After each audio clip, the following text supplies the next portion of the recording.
Guys, अब अपन fourth part करेंगे। आप सभी को मेरा नमस्कार। जो आंसर होगा क्वेश्चन का कि मैक्सिमम हाइट ऑफ माउंटेन अर्थ का 10 किलोमीटर होता है, उसको प्रोवाइड करते हैं एक इलास्टिक प्रॉपर्टी ऑफ रॉक से। एक माउंटेन बेस होता है बच्चों, वो अंडर फॉर्म कंप्रेशन नहीं होता, ये प्रोवाइड करता है कुछ shearing strength to the rock जिससे वो फ्लो करेगा। जो स्ट्रेस होगा due to all material on the top वो less than critical shearing stress होगा जिससे रॉक फ्लो करेगा। Bottom of the mountain h की बात करें, जो फोर्स पर यूनिट होगा due to weight of the mountain h rho g होगा। Rho density of the material of the mountain होगा g excess due to gravity होगा।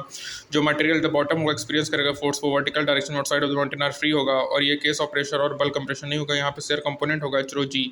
जो इलास्टिक लिमिट होगा टिपिकल रॉक का 13 × 10⁻⁷ न्यूटन स्क्वायर, जो इसको equate करेंगे तो यहाँ से हाइट 10 किलोमीटर आएगा जो कि मोर देन माउंट एवरेस्ट होगा। समरी की बात करें बच्चों, फोर्स स्ट्रेस का होगा restoring force per unit area होगा, और स्ट्रेन का होगा फ्रैक्शनल चेंज इन डायमेंशन होगा। 3 टाइप्स ऑफ स्ट्रेस होगा, टेंसाइल स्ट्रेस जिसमें लॉन्गिट्यूडनल आएगा और कंप्रेसिव आएगा। दूसरा शेयरिंग, तीसरा हाइड्रोलिक स्ट्रेस होगा। स्मॉल डिफॉर्मेशन के लिए स्ट्रेस डायरेक्टली अपोजिट स्ट्रेन होगा, इसको हुक्स लॉ कहेंगे। ठीक है, यहाँ पे बॉन्डलेस ऑफ इलास्टिसिटी होगा, young modulus, shear modulus and bulk modulus होगा जो कि इलास्टिक बियर ऑफ ऑब्जेक्ट्स को भी डिस्क्राइब करेगा। ठीक है, क्लासेस ऑफ सॉलिड होगा, इलास्टोमर होगा जो कि हुक लॉस को ओबे नहीं करेगा। ऑब्जेक्ट में टेंशन होगा तो हुक्स लॉ क्या होगा, F/A y delta L by l होगा। डेल्टा L बाई टेंसाइन, ये कंप्रेसिव ऑफ ऑब्जेक्ट होगा। F magnitude applied force causing the strength होगा। ए क्रॉस सेक्शन एरिया होगा, F अप्लाइड होगा, परपेंडिकुलर होगा। Y यंग मॉडुलस होगा, stress force per unit area होगा। Pair of forces जो कि अप्लाइड होता है parallel and lower face of solid deform करेगा अपर एंड फेस। ठीक है, इस परपेंडिकुलर टू वर्टिकल हाइट होगा। ऐसे फोर्सेस को अपन कहेंगे सीरिंग स्ट्रेस, और ऐसे टाइप ऑफ स्ट्रेस पॉसिबल होते हैं केवल सॉलिड्स में। F/A g into delta L by l होगा। Delta L displacement of one end object होगा, और G क्या होगा, शियर मॉडुलस होगा।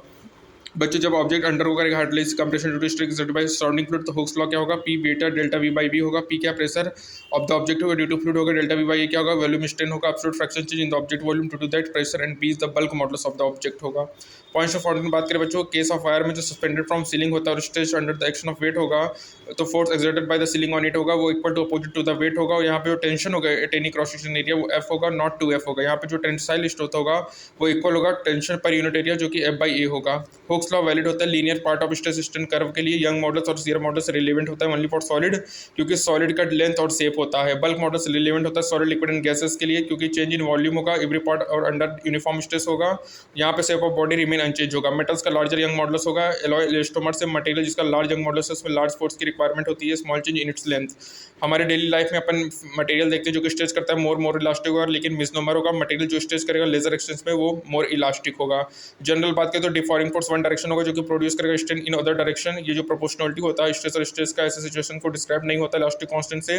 जैसे वायर अंडर लॉन्गिट्यूडनल स्ट्रेन है तो लेटर डायमेंशन होगा अंडर को स्मॉल चेंज होगा जिसको डिस्क्राइब करेंगे Poisson's ratio. Stress vector quantity नहीं होता है, अनलाइक फोर्स स्ट्रेस असाइन नहीं होता स्पेसिफिक डायरेक्शन में। जो फोर्स एक्टिंग करता है पोर्शन ऑफ बॉडी में specified side of A section have a definite direction होगा। ठीक है, तो यहाँ पे हमारा खत्म होता है बच्चों। Thank you so much.